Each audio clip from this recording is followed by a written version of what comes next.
नमस्कार, बहुत स्वागत है आपका सुप्रभात एमपी खबरों के साथ। मैं हूं रेनू। सबसे पहले शुरुआत भोपाल की बड़ी खबर के साथ, जहां शिवराज कैबिनेट की अहम बैठक आज होने वाली है। 1 दर्जन से ज्यादा प्रस्तावों पर चर्चा, कई अहम फैसलों पर मुहर भी लगेगी। तो खबर भोपाल से है। आज शिवराज कैबिनेट की महत्वपूर्ण बैठक और इस दौरान कई सारे प्रस्ताव पटल पर रखे जाने हैं, मंथन किया जाएगा और कई प्रस्तावों को हरी झंडी मिलने की भी पूरी संभावना है। तो आज शिवराज कैबिनेट की होने वाली बैठक में कई अहम फैसले लिए जा सकते हैं, जो कि जनता को सीधे लाभ पहुंचाएंगे और साथ ही तमाम वो सुविधाएं मुहैया कराए जाने की बात। 1 दर्जन से ज्यादा प्रस्तावों को रखे जाने की बात सामने आ रही है और कई प्रस्तावों को हरी झंडी मिलेगी। बड़ी खबर आपको दे रहे हैं भोपाल से।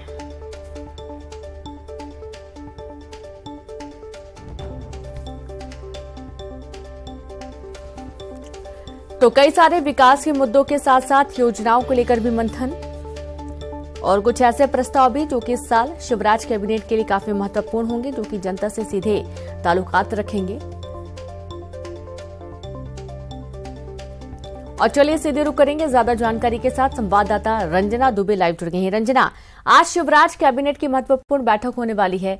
क्या क्या संभावित वो प्रस्ताव होंगे जो कि आज पटल पर रखे जाने, जिनको लेकर हरी झंडी मिलने की पूरी संभावना है?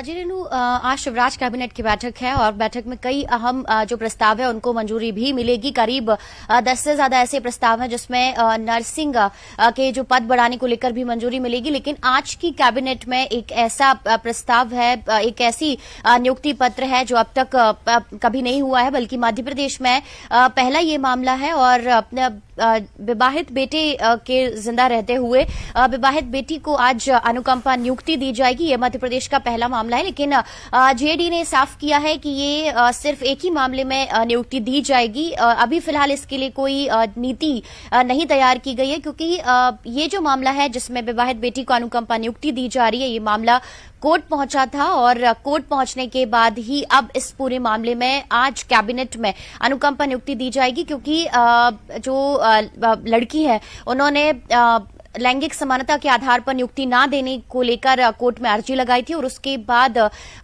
ये जो 2014 का एक नीति है, नियम है, उसमें ये कहा गया था कि बेटे के जिंदा रहते हुए बेटी को अनुकंपा नियुक्ति नहीं दी जा सकती और इसी को अनुच्छेद 14, 15, 16 के तहत खारिज किया है कोर्ट ने। और इसके बाद अब जो बेटी हैं उनको आज कैबिनेट में नियुक्ति पत्र दिया जाएगा। यानी मध्य प्रदेश का ये पहला मामला है जो कि आज की कैबिनेट के बैठक के लिहाज से बेहद महत्वपूर्ण और अब तक का सबसे अलग मामला है। रेनू जी बिल्कुल, लगातार जुड़े रहे रंजना, बहुत शुक्रिया तमाम जानकारी साझा करने के लिए। तो इस तरीके से काफी अहम मुद्दा भी रहा है और आज इस पर जो नियुक्ति है वो दी जाएगी। अगली बड़ी खबर का रुख करेंगे। जबलपुर के संजीवनी नगर में बदमाश अपनी पैठ बनाए रखने के लिए आए दिन कोई ना कोई वारदात को अंजाम देते रहते हैं।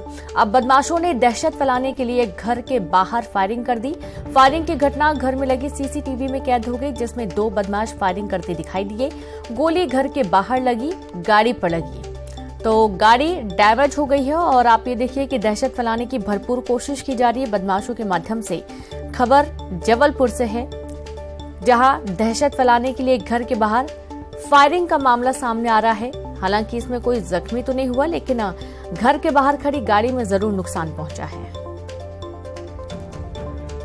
तो ये पूरा घटनाक्रम सीसीटीवी कैमरे में कैद हुआ। ये बदमाश कौन है, क्या कोई रंजिश है जिसके चलते इस तरीके से फायरिंग की गई है, या फिर और भी कोई कारण हो सकते हैं?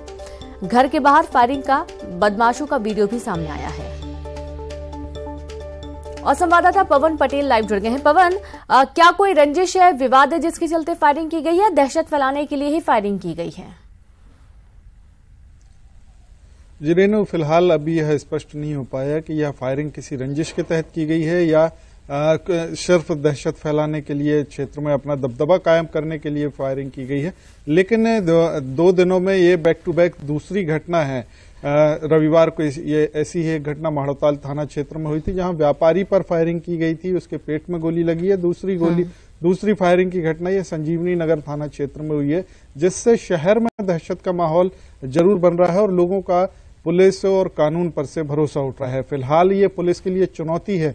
हालांकि माड़ोताल थाना पुलिस ने इसमें कार्रवाई करते हुए 24 घंटे के अंदर बदमाशों को पकड़ लिया था और इस घटना में भी उम्मीद की जा रही है कि पुलिस सक्रियता से इस पर कार्रवाई करेगी। लेकिन एक बात जो सामने आ रही है कि शहर में अपराधी एक बार फिर सक्रिय हो गए हैं, जिनके लिए पुलिस का खौफ नहीं है और पुलिस के लिए भी ये कहीं ना कहीं चुनौती बने हुए हैं। फिलहाल अभी जो है ये जांच का विषय है कि गोली चालन क्यों किया गया है, इसके पीछे उद्देश्य क्या था। जो आरोपी हैं, जो फायरिंग करने वाले बदमाश हैं, जब वो पकड़े जाएंगे तब ये स्पष्ट हो पाएगा कि उन्होंने फायरिंग क्यों की थी। रीना जी, बहुत शुक्रिया आपका पवन तमाम जानकारी के लिए। तो फिलहाल आरोपियों के पकड़े जाने के बाद ही ये साफ हो पाएगा कि आखिरकार इन्होंने फायरिंग क्यों की है, कारण क्या है। अगली खबर है जबलपुर के गढ़ा थाना इलाके से, जहां बीते 5 फरवरी को 2 बदमाशों ने मसाला व्यापारी को विवाद के बाद गोली मार दी थी और मौके से फरार हो गए थे। पुलिस बदमाशों पर शिकंजा कसते हुए 24 घंटे के भीतर दोनों गुंडों को गिरफ्तार कर ली। पकड़े गए बदमाश गढ़ा और तिलवारे इलाके के नामी बदमाश बताए गए हैं, जिन्हें पुलिस ने धर दबोचा है।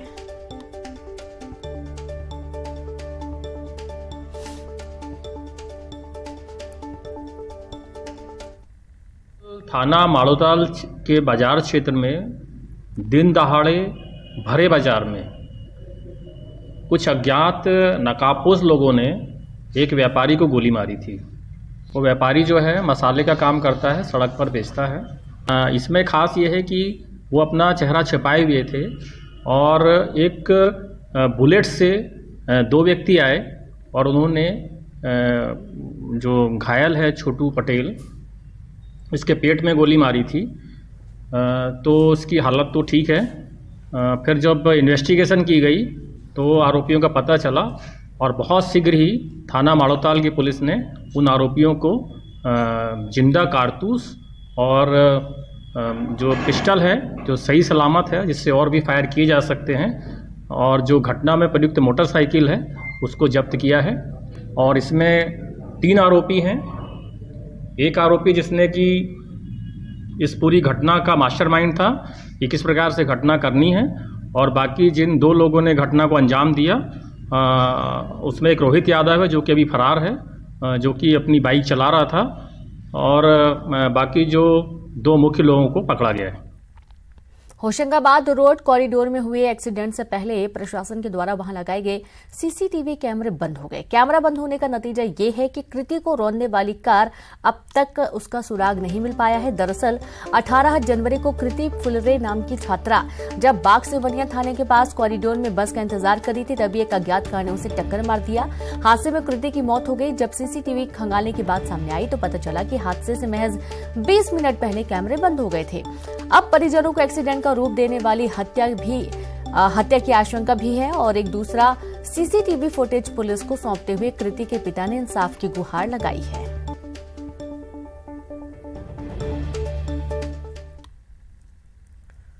रतलाम में बीती रात सालाना रोड विधायक सभागृह के पास एक 3 मंजिला ऑटो पार्ट्स की दुकान में भीषण आग लग गई। आसपास के लोगों ने दुकान से आग की लपटें उठती देख दमकल और पुलिस को घटना की जानकारी दी।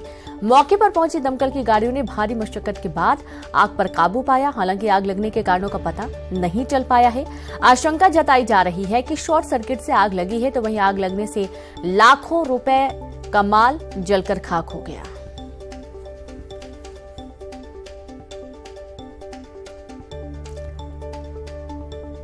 तो 3 मंजिला ऑटो पार्ट्स की दुकान में आग लगी। आग की बड़ी बड़ी लपटें उठती हुई दिखाई दी। आप देखिए तस्वीरों में, जहां कड़ी मशक्कत दमकल विभाग को करनी पड़ी, आग को बुझाया जा सका। आग कैसे लगी है फिलहाल ये कारण स्पष्ट नहीं है, लेकिन जिस तरीके से आप देखेंगे कि भयंकर ये आग लगी हुई है और देखते देखते पूरी आग फैल गई। आशंका है कि शॉर्ट सर्किट से आग लगी होगी और आग लगने से लाखों का सामान जलकर खाक हो गया। और संवाददाता सुधीर जुड़ गए हैं। सुधीर, की आग को बुझा लिया गया और अभी क्या स्थिति है? साथ ही ये भी बताएं कि कोई जानकारी मिल पाई है कि आग लगी कैसे?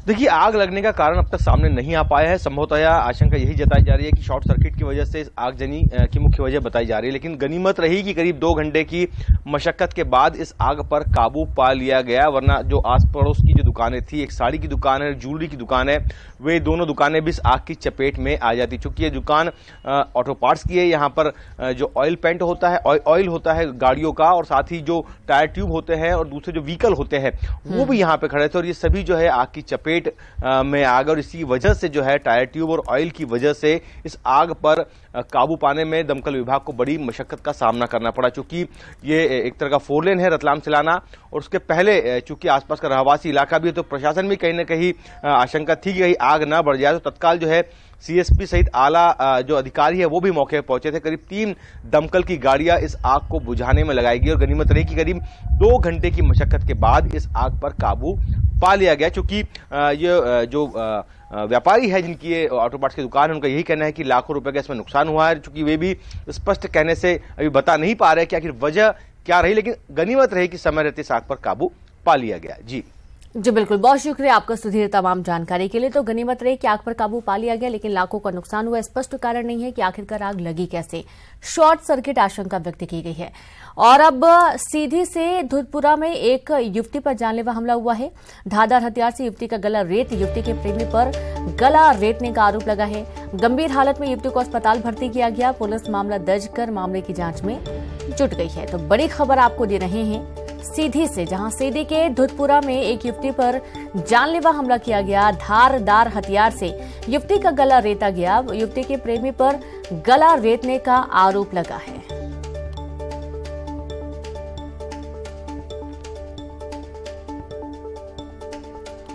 खबर भोपाल से, ट्रांसफार्मर निकालने की कार्रवाई का विरोध तेज हो चुका है। बिजली विभाग के खिलाफ आक्रोश, आज स्थानीय लोगों का प्रदर्शन भी देखने को मिला। बिजली विभाग के खिलाफ आंदोलन, बिजली विभाग ने बिल बकाया पर ट्रांसफार्मर निकाला। तो आप ये देखिए कि ये भोपाल के मजदूर नगर का पूरा मामला है, जहां पर कुछ लोगों ने बिजली के बिल का भुगतान नहीं किया था, और यही कारण है कि यहाँ के पूरे वार्ड का ही जो ट्रांसफार्मर है वो उठाकर बिजली विभाग ले गया। और इसके बाद पिछले अब 4 दिन हो चुके हैं बिजली नहीं है, और इलाके में अब काफी दिक्कतों का सामना भी वार्डवासियों को करना पड़ा। पानी की सप्लाई के साथ साथ बच्चों की पढ़ाई और अन्य काम भी प्रभावित हुए, और इसके चलते बिजली विभाग का घेराव किया गया।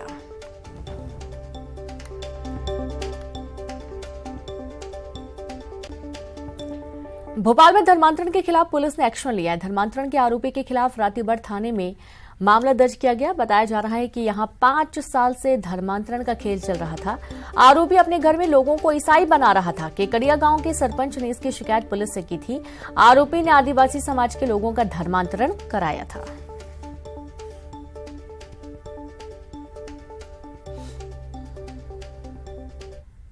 तो इसमें हीरालाल जामोद करके एक व्यक्ति है जो पिछले 5-6 सालों से अपने घर में बहुत सारे लोगों को बुलाकर प्रभु यीशु की प्रार्थना करता है, और लोगों को बरगलाकर, उनको प्रलोभन देकर पैसे के बारे में और नौकरी के बारे में और उनके स्वास्थ्य के बारे में बुलाकर अपने घर में उनको पूजा करवाता है और धर्मांतरण करने के लिए उनको प्रेशराइज करता है। उसके 2 साथी और भी हैं, गब्बर सिंह और रेम सिंह, जो उसके साथ में ही रहते हैं इस पूरे कृत्य में। तो उन दोनों लोगों को भी आरोपी बनाया गया है, और अभी और पूछताछ चल रही है। अगर किसी और का नाम सामने आता है तो उसका भी शामिल किया जाएगा। भोपाल में धर्मांतरण के खिलाफ ग्रामीणों ने बड़ा फैसला किया है। गांव के बाहर एक बोर्ड लगा दिया है, जिसमें गांव में मिशनरियों के प्रवेश पर रोक की बात लिखी हुई है।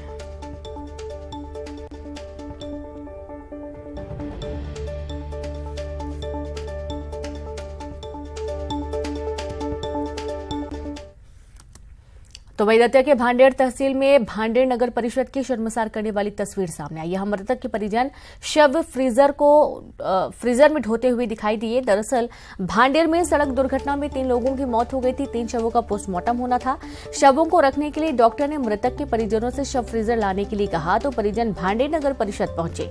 परिषद के अधिकारियों ने शव फ्रीजर तो दे दिया, लेकिन उन्होंने कोई वाहन नहीं दिया और न ही अपने कर्मचारी भेजे। लिहाजा शोक में डूबे मृतक के परिजन खुद ही शव फ्रीजर टांग कर अस्पताल पहुंचे।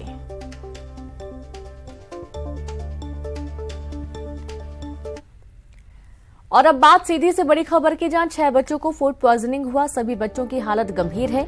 इलाज के लिए स्वास्थ्य केंद्र में भर्ती किया गया है। तो वहीं बादाम समझकर बच्चों ने खाया ऋण बिजौरा का दाना। बच्चों की हालत बिगड़ी तो परिजनों को जानकारी हुई और एक ही घर और परिवार के सभी बच्चे बताए गए हैं। स्वास्थ्य विभाग सहित पुलिस विभाग अलर्ट। आदिवासी वनांचल नरगे गांव का ये पूरा मामला सामने आया है।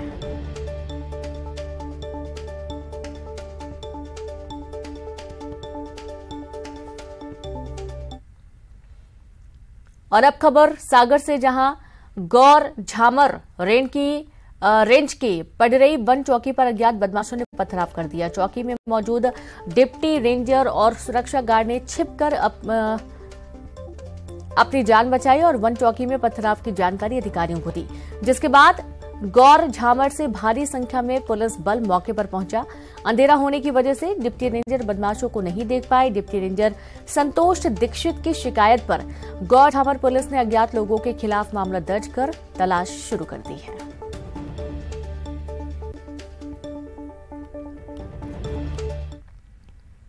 और चलिए अब देखेंगे 25 सेकंड में खबर। रतलाम में ऑटो पार्ट्स दुकान में लगी भीषण आग। लाखों का सामान जलकर खाक। शॉर्ट सर्किट से आग लगने की आशंका। नरसिंहपुर में बुजुर्ग BHMS डॉक्टर ने की खुदकुशी। खुद को मारी गोली। आत्महत्या के कारणों का नहीं चला पता। इंदौर में मासूम के अपहरण कांड में बड़ा खुलासा। रिश्तेदार ही निकला मास्टरमाइंड। मुंह में कपड़ा ठूंसकर और गला घोंटकर किया मर्डर। मांगी थी 4 करोड़ की फिरौती। सागर में वन विभाग की चौकी पर बदमाशों ने किया पथराव। डिप्टी रेंजर और सुरक्षा गार्ड ने छुपकर बचाई जान। गौर झामर वन परिक्षेत्र के पडरई वन चौकी का मामला। इंदौर में 7 साल का मासूम के हत्यारे को कोर्ट ने सुनाई मृत्युदंड की सजा। घर के बाहर खेल रही मासूम को उठाकर ले गया था आरोपी सद्दाम। मासूम के शरीर पर 15 बार आरोपी ने किए थे चाकू से वार। बालाघाट में रिश्तों को तार तार करते मामला सामने आया है और बच्चों के सामने ही पत्नी की हत्या की गई। पारिवारिक विवाद के चलते दिया घटना को अंजाम। बड़वाली में सड़क पर उतरा आदिवासी समाज। महिला के ऑपरेशन के दौरान मौत पर बवाल। अस्पताल प्रबंधक और डॉक्टर पर कार्रवाई की मांग। ग्वालियर व्यापार मेले की अवधि बढ़ी। 15 दिन और चलेगा मेला। 22 फरवरी तक बढ़ी मेले समापन की तारीख। भोपाल में बिजली विभाग के खिलाफ उठा गुस्सा। जहांगीराबाद में बिजली ट्रांसफार्मर निकालने का रहवासियों ने किया विरोध। इलाके के MTEB दफ्तर का किया घेराव। भोपाल में अंधेरे में शादी की तैयारी। बिल जमा होने के बावजूद भी नहीं मिल रही लाइट। अंधेरे में शादी की तैयारी करने में जुटा परिवार। भोपाल में मजदूर नगर से बिजली ट्रांसफार्मर ले जाने के मामले में मानव अधिकार आयोग ने लिया संज्ञान। 13 फरवरी तक मांगी रिपोर्ट। बिजली उपलब्ध कराने के आयोग ने अधिकारियों को दिए निर्देश। प्रदेश के गृह मंत्री नरोत्तम मिश्रा ने दतिया में विकास यात्रा में शामिल हुए। ग्रामीणों की सुनी समस्याएं। विकास कार्यों का किया भूमि पूजन। प्रदेश के वित्त मंत्री देवड़ा ने मंदसौर में की विकास यात्रा। गांव-गांव जाकर जा रहे वित्त मंत्री जगदीश देवड़ा खेतों में किसानों से कर रहे बातचीत। MP में चुनाव के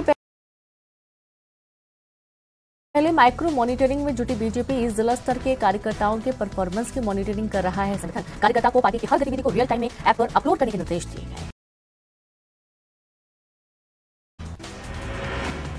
इंदौर में मनचले को युवती ने सिखाया सबक। बीच सड़क कर दी धुनाई। वीडियो वायरल हुआ।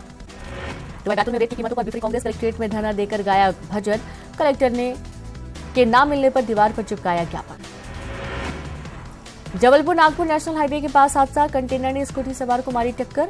हादसे में स्कूटी सवार महिला की मौत। महिला का पति और बेटी गंभीर रूप से घायल। शेड्यूल में न्यूज 18 की खबर का बड़ा सूबेदार अभिनव राव निलंबित। वाहन चेकिंग के दौरान एक परिवार से की थी अभद्रता। और इसी के साथ इस बुलेटिन में इतना ही। नमस्कार।